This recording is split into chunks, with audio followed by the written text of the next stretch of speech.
안녕하세요. 반갑습니다. 설 명절은 잘 보내셨나요? 오늘은 정부의 18번의 부동산 대책, 나한테 뭐가 해당될까라는 주제로 한번 이야기해 볼까 합니다.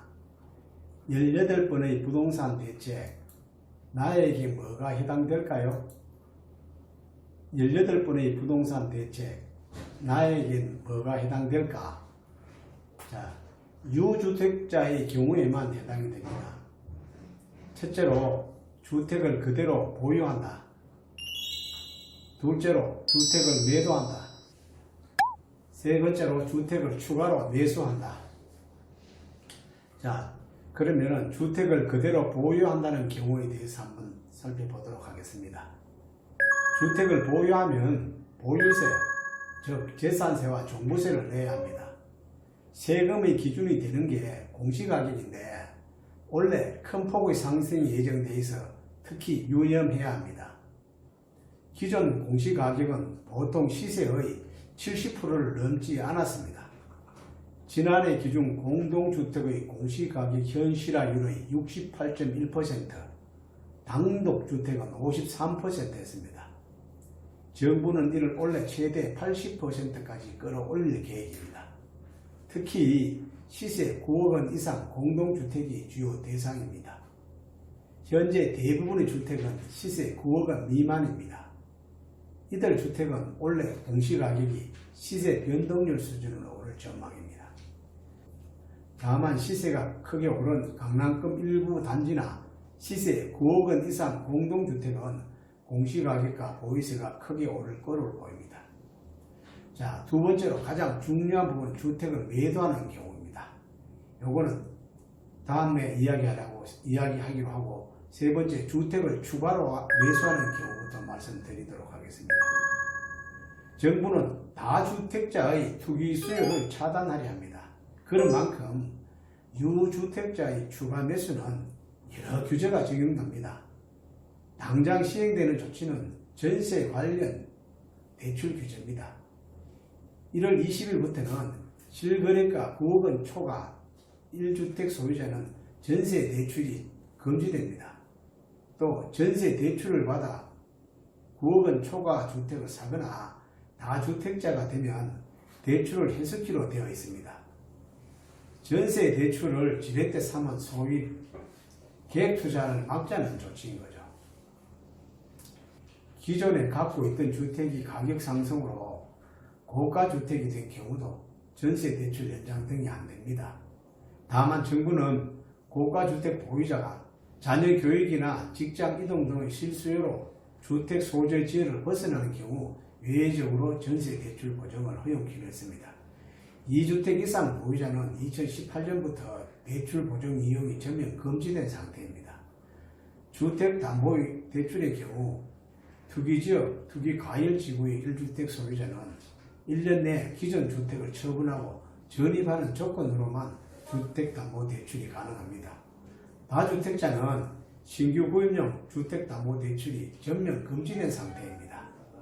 자, 그러면은 주택을 매도하는 경우에 한번 알아보도록 하겠습니다. 주택을 매도하게 되면은 양도소득세가 부과됩니다. 1세대 1주택자는 비교적 세액 부담에서 벗어납니다.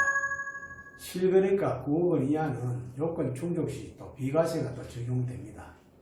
9억 원 초과 주택이더라도 보유 기간에 따라 최대 80%의 장기 보유 특별공제를 받을 수가 있습니다. 관건은 다주택자입니다. 다주택자가 조정 대상 지역에서는 양도시 양도소득세가 중과됩니다. 2주택자는 10%, 3주택자는 20%입니다. 장기 보유 특별공제도 배제됩니다. 이런 세부담이 걱정되는 다주택자라면 올해 6월 말까지 혜택을 받을 수 있는 기간이 있습니다.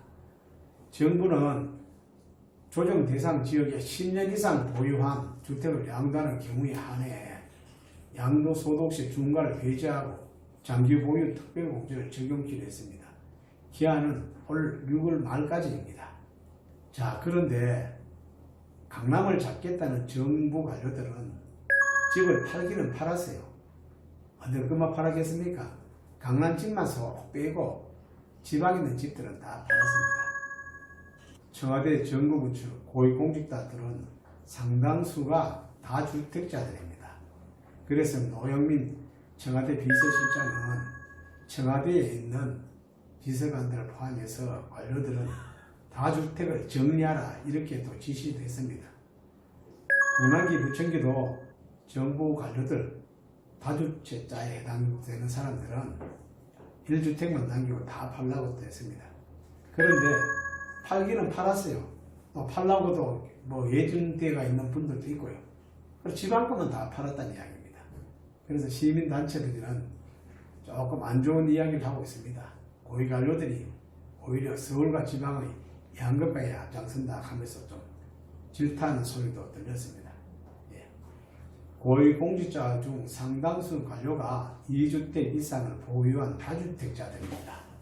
청와대가 한 채만 남기고 나머지를 처분하는 지침을 내린 후 다주택 관료자의 상당수가 강남 아파트를 꼭 쥐고 지방주택만 처분하고 있습니다. 정부 관료들이 서울 주택의 매물잠김 현상에 일조를 하고 있는 겁니다. 12.16 대책 발표 직전 청와대의 노영민 대통령 비서실장은 집을 여러 채 보유한 청와대 고위공직자는 한 채만 남기고 모두 처분하라고 권고했습니다. 정부 정책이 서울 집값을 잡기 위해 다주택자를 압박하는 마당에 청와대 고위공직자들이 모범을 보여야 한다는 취지였습니다. 이후 홍남기 부총리도 정부 고위공직자도 청와대 원칙이 적용돼야 한다면서 관료들의 다주택 정리를 요구하고 나섰습니다. 당시 고위공직자들 가운데 다주택자는 청와대에 11명, 중앙부처에 38명에 달했습니다. 이주택자인 모 위원장은 지난달 서초구 아파트는 남겨놓고 세종시 집을 처분할 계획이라고 밝혔습니다. 또 모 차관도 다주택 매물을 처분했는데 송파구 집은 남기고 세종시 아파트를 처분했습니다. 다주택 고위공직자 가운데 서울주택을 매물로 내놓은 관료는 정병선 과학정통부 차관이 유일합니다. 특히 강남집은 남겨준 채 서울집만을 앞다투어 처분하는 다공직자들의 서울 특히 강남집은 남겨둔 채 지방집만을 앞다투어 처분하는 다주택 고위공직자들의 형태의 반응은 냉소적입니다. 부동산 양극화를 해소하는 데 앞장서야 할 고위공직자들이 양극화를 더 부추기는 것은 아니냐는 지적도 나오는 이유입니다.